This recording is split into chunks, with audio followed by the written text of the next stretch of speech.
So factions, they got an update on the Terran Castle. I guess some people were bitching because there was some way to get in on the northeast side. So they redid some of the zone. Um, they also did some changes to the dungeon flashpoints. And this is actually interesting. They changed up a couple of the dungeon routes, which actually makes the dungeon a lot more accessible. So they on level 1 for every or for a lot of the dungeon flashpoints they added more routes. But even if you don't do dungeon flashpoints, this is a big deal because it makes it a lot easier. So this is the entrance to level 1 Aegis Keep. You would used to have to run down, come down this hallway, and then do like a UE down here. They took out the wall right here. So now you can just go straight into level 2, which is fantastic. Tavernam, they haven't really changed how this one looks. They just changed the locations of the flashpoints. They did add a new pathway in Darkmire too. Darkmire, right at the entrance, so you can just go straight down to this door. So having to run all the way around or teleport down. Maz, this one kind of pointless for Dexter or PVMers, but extra hallways there. Petrum, this is a big one. Even though I don't fucking like Petrum, this is so nice because either you would have to come down here and go the long way around, or come and rope down and do a UE down here. Now you can just rope off this bridge to here, and it just goes straight down through, and it's a straight shot. It's fantastic. I love it. Nucero, they added this upper path over here that goes up above the entryway, which is right here. So you just do a UE, I guess. They didn't change anything in here in Ossuary. Alma, they got rid of the wall that was here at the hallway coming in. So now you can just go straight through, cut that corner, boom. They also got rid of the archway that's over here at the door with all the fucking hentai tickly thingies, the tentacles, and they made it slightly wider. So now you can actually run through and dodge the fucking tentacles, not have to rope over them. What's up, Pintail and Gucci? We're going over the patch notes really quick, guys, and I'm going to upload it to YouTube after the stream. Inferno. They had a hallway in the back of the dungeon. Okay, that's all for the dungeon flashpoint. Now we're getting to the meat and bones of this the patch notes. So first, player weight. This is a big one. Player weight will now have a flat weight limit of 450 by default, regardless of strength potions or anything. Prior, your weight was at 390 by default. This does still get boosted by camping if you have camping, but 450 stones is actually really good just by itself. The strength potions sadly do not actually do anything now except for raise your HP, which is totally fine with me. Exceeding player carry capacity. Players who exceed their carry capacity for weight and items, but still within the buffer range, 50 stones over capacity or 5 items over capacity, can now recall, gate, or hike, but still have to be subjected to stamina loss. Yes, so this is a pretty good system. If you have both strong boxes, I'm pretty sure you can carry around 60k now. If you're lucky, you don't carry anything else. You just do straight gold. That's almost 50k. Hey, what's up, Coffee? We are going over the patch notes, guys. Now, I'm trying to not read chat because this is going on YouTube, so I will answer when we get done. Potions. Potions will no longer count as one item each. Big fucking deal. Towards the player count or character or container item limit. and will be treated for the normal item purpose. That is massive. I went from like having 75 items in my bag down to I think I have like 20, 25 now. That's crazy. Uh, Potions can now stack into any amount. Prior, they could only stack into 25. That stacking will just allow you to carry like 100 of the same thing and not have to carry multiple stacks of it. Potions now weigh 125 stones. Uh, 4 of them for 1 stone. Not bad. A player's cooldown using strength or agility potions will be cleared when a player dies or leaves a unique zone. That's important. So if you die, make sure to chug your shit again. Potion kegs. Potion keg will weigh 1 plus the potion count times I'm not gonna do the math for that. If you shift click it, you can retrieve a certain amount. This is great for omnis. If you run out of potions and someone has a keg, you just suck out fucking 10 pots if you need it. Big deal. Potion satchels. Potions, bottles, and potion kegs stored in the potion satchel will no longer count against the character's item count. That's insane. Either while in the backpack or equipped on the paper doll, but will still have the weight. It's basically the wizard satchel setup, which is fantastic.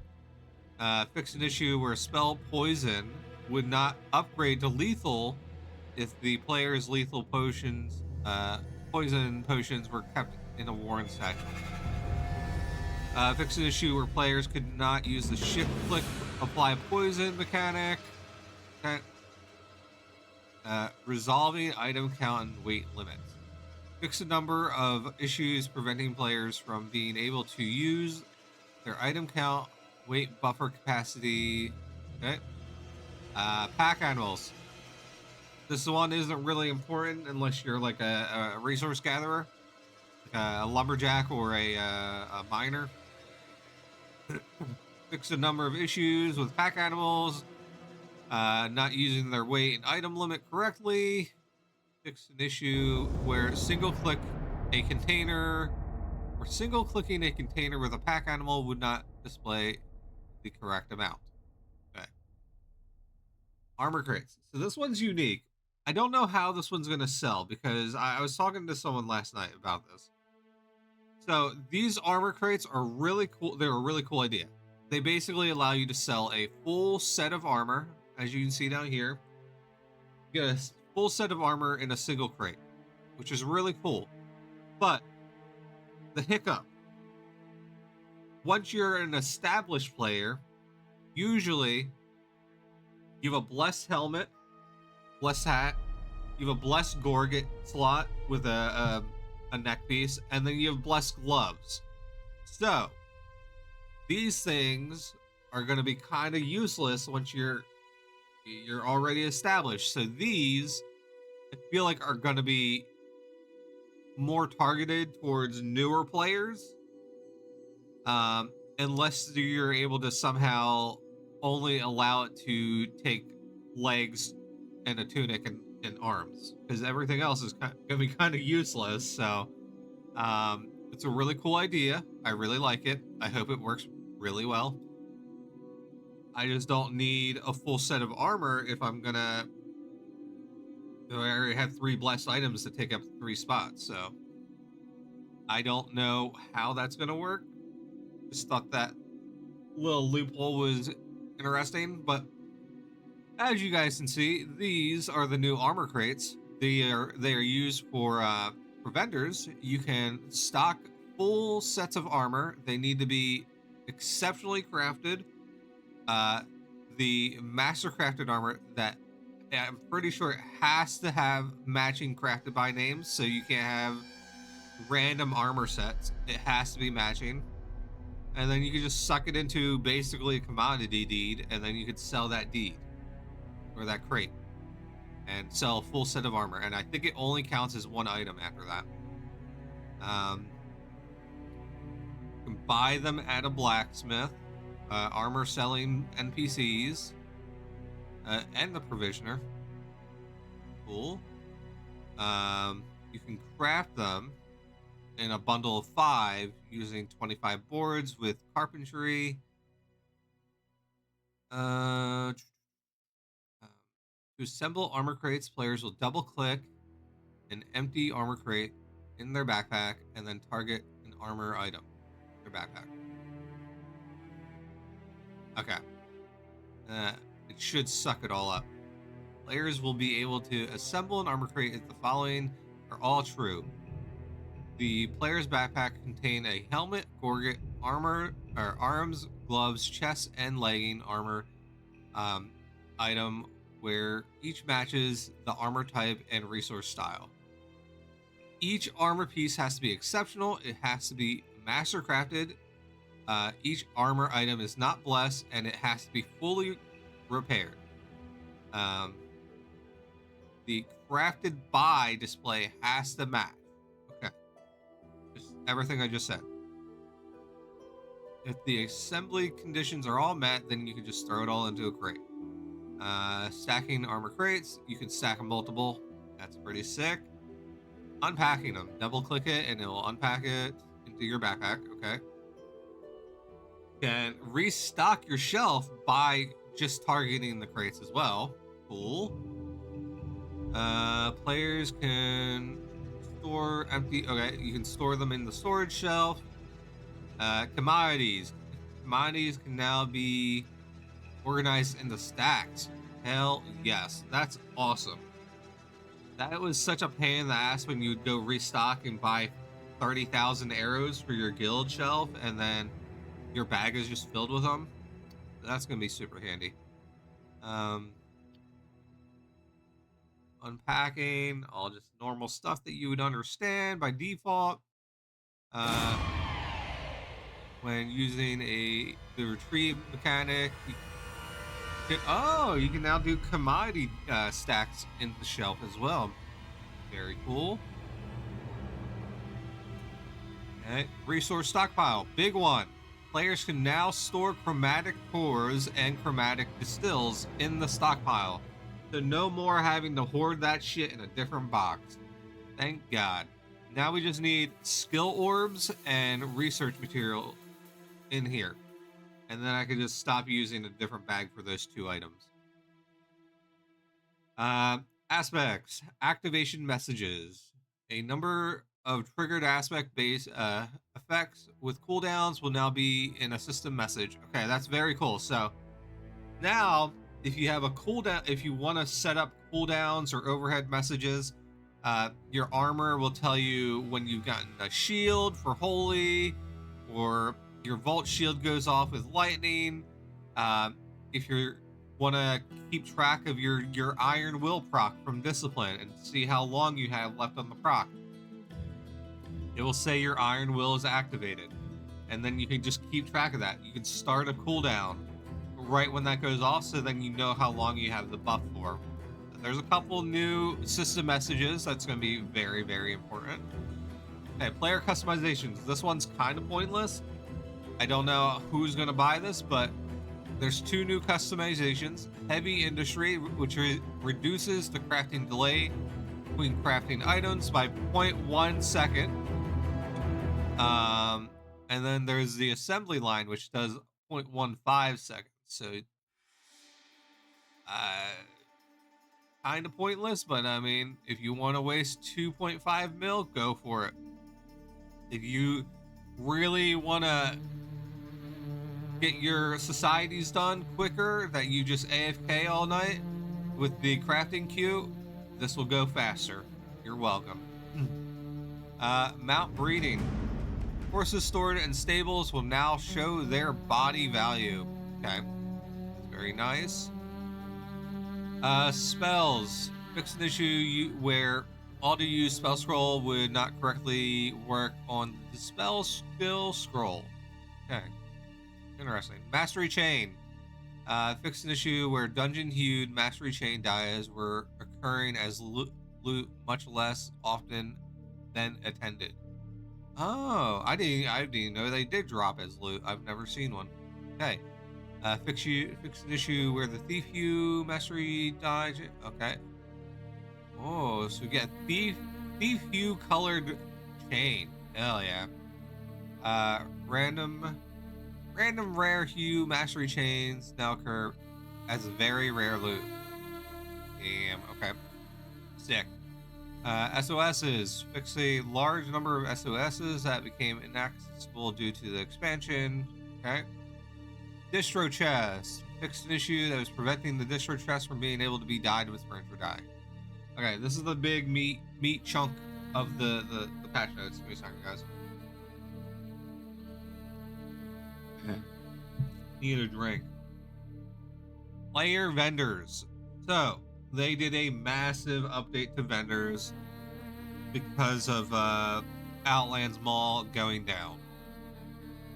So first, alliance discounts. This is actually pretty nice. You can now put discounts on your vendors for your allies. If you're in a big guild alliance, if you want to be a nice person, you can discount it for your allies. If you don't want to, say fuck you.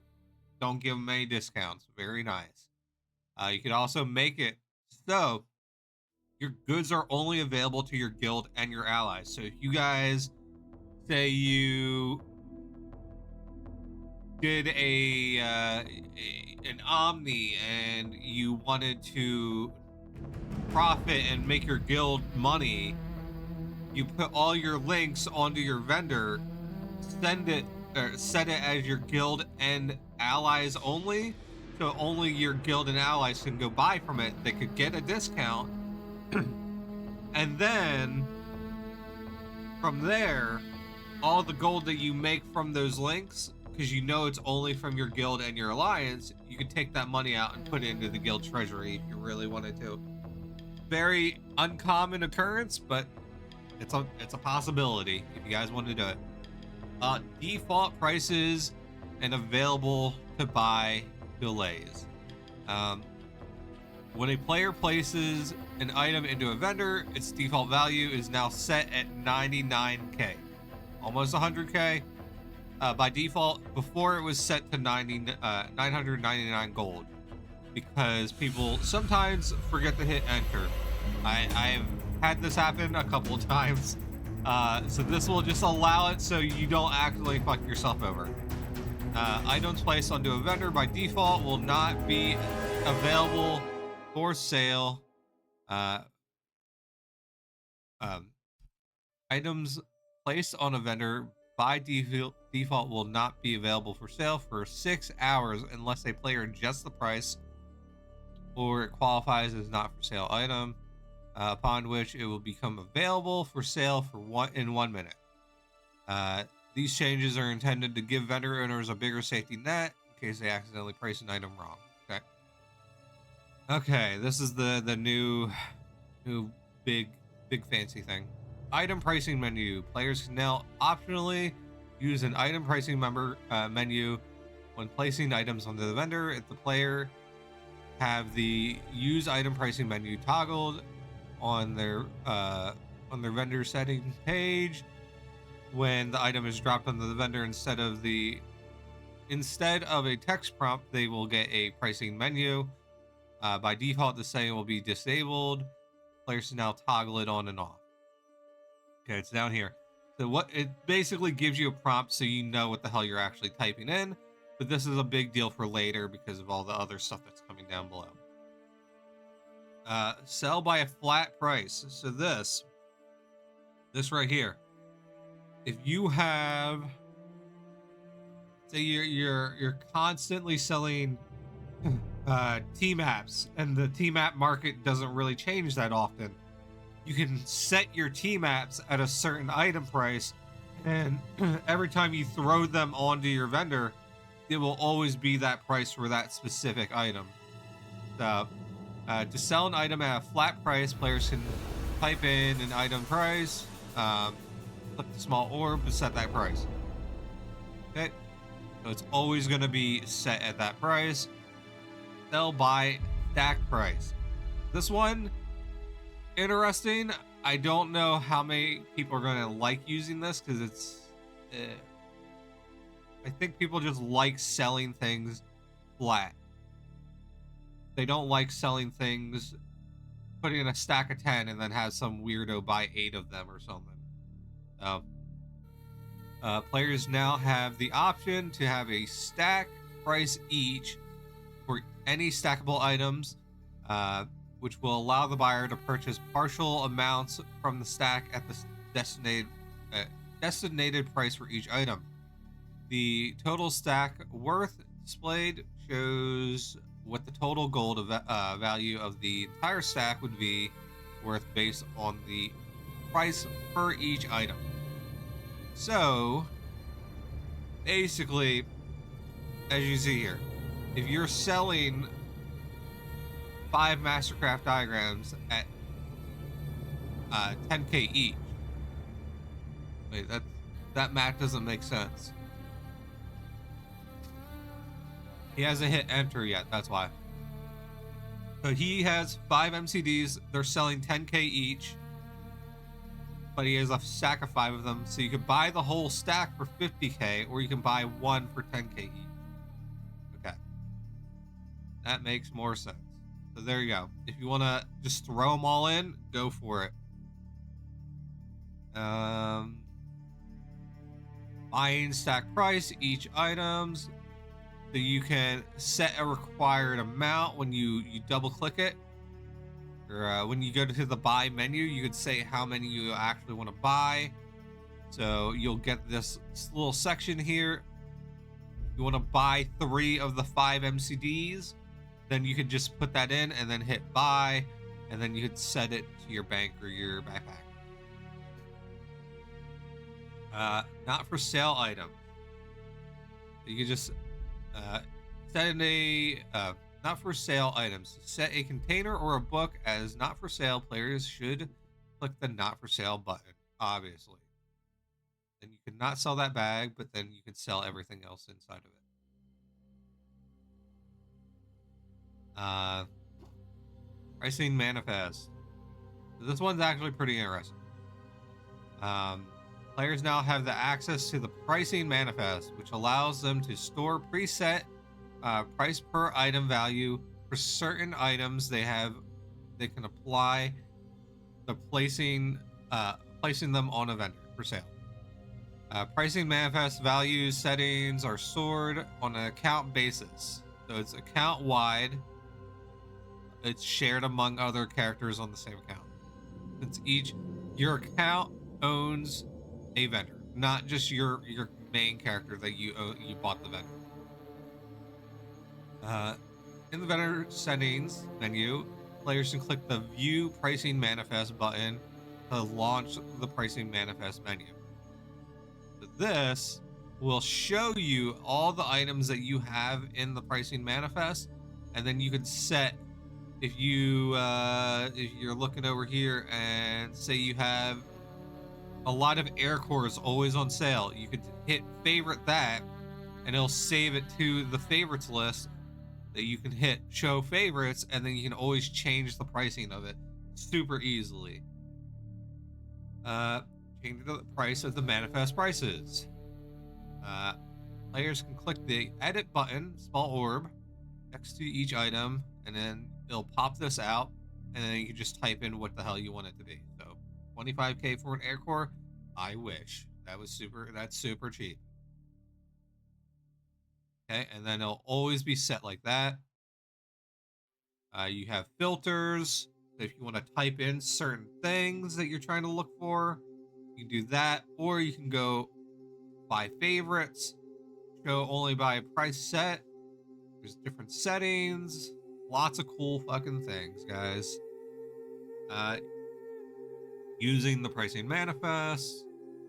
On the right side of the item pricing menu will show the pricing manifest info that the item type is supported. Okay, so that's very handy. You change in the menu if it's already set in the manifest. Players can change their pricing manifest for price per item by clicking the change button. Okay. Applying the price manifest pricing. apply to stack each. Okay. So this is the part that might confuse some people. There's two auto settings. One is a flat price for the whole stack, and the other is just a flat price. So I would do apply to stack prices if you're going to stack multiple things. So then each one of them is going to be set to that set price. Don't want to accidentally apply 20k for a stack of 5 of them. That would really fucking suck. Auto pricing. Okay. Players can optionally set an auto toggle for either applying a flat price or the stack price. If auto is toggled for pricing mode and the price per item has been configured for this item type, whenever the player drops that item into the type that item type onto the vendor, it will automatically populate in the sell by flat price or sell by stack price fields. There you go. Super fucking handy. That's it for the vendor part. Now to the time dungeon. They changed a couple of things up. They mildly increased the chance to get time runes and time relics to occur throughout the dungeon, which is very nice. Because I've gone on runs multiple times where we struggled to find some knock runes, so this is gonna be super handy. Fixed an issue where time dungeon items such as relics, runes, banknotes, etc. would be deleted if a player disconnected or logged out. Thank you. Time dungeon codex. Players can freely reset their upgrades for their time dungeon codex if within 20 tiles of the timely banker at the last colony. So that's a big deal, because before you could not reset your codex within the dungeon. You'd had to pre-plan what the hell you're going to do. Now, if you make it down to the last colony, you can actually change your codex to whatever is more needed deeper down. Time Dungeon Satchel. Unfortunately, we have lost the Blessed version. So if you do have a Blessed version of the Time Satchel, it is now a rare item. They said this version is being phased out, which I'm guessing they might delete them. I don't know if they're going to delete them or just let them stay as like a rare item now. But don't throw out your blessed one. Keep that thing stored. If you want like a unique rare, I don't know if they're going to delete them though. And now they've made non-blessed versions where you can craft them. 1 MCD and 100 leather will make you a non-blessed version for every dungeon run that you go into. They can also now hold timely banknotes. Very nice. Players can exchange their old time codex, time dungeon satchel. Yeah, don't do this. Do not do this. You can turn in your old satchel and get different ones. You can get a normal one back. That is it for the patch notes, guys. We've gone through it. This is a shorter one, but thank you guys for stopping by for this. We are streaming right now, so this is all live. This will go up on YouTube later. Kind of skimmed through it. I hope you guys enjoyed it. Now we're gonna go back to streaming.